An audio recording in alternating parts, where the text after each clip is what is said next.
সাবেক প্রধানমন্ত্রী শেখ হাসিনার বেসরকারি শিল্প ও বিনিয়োগ বিষয়ক উপদেষ্টা সালমান এফ রহমান জুলাই আগস্টের গণহত্যার পর আওয়ামী লীগ সরকারের পতনে হেভিওয়েট নেতারা গা ঢাকা দিতে শুরু করে। কেউ কেউ আত্মগোপনে চলে যায়। প্রথমে পলাতক থাকলেও পরে নৌপথে দেশ ছাড়ার সময় আইনশৃঙ্খলা বাহিনীর হাতে গ্রেফতার হন আওয়ামী লীগের আলোচিত এই নেতা।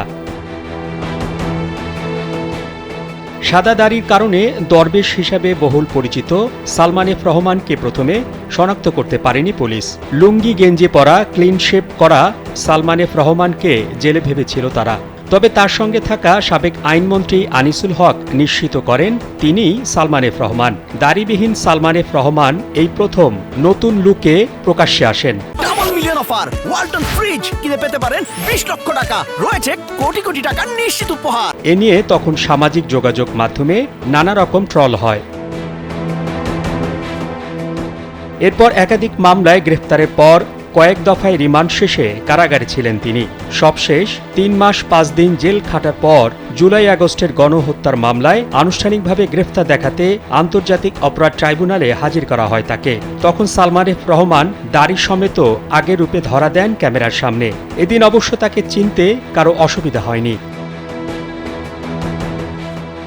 তার বিরুদ্ধে গত 15 বছরে আর্থিক খাতে নজিরবিহীন দুর্নীতি, শেয়ার বাজার কেলেঙ্কারি, লুটপাট, জালিয়াতি ও টাকা পাচারের অভিযোগ রয়েছে।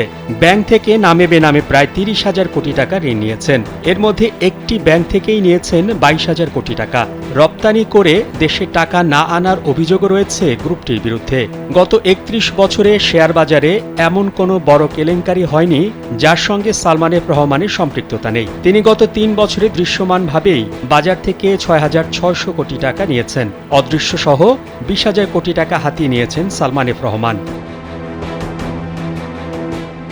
2009 সালে আওয়ামী লীগ সরকার ক্ষমতায় আসার পর সালমান এফ রহমান আইএফআইসি ব্যাংকে নিয়ন্ত্রণ নেন। এর আগে এই ব্যাংকের পরিচালক থেকে বাদ দেয়া হয় তাকে।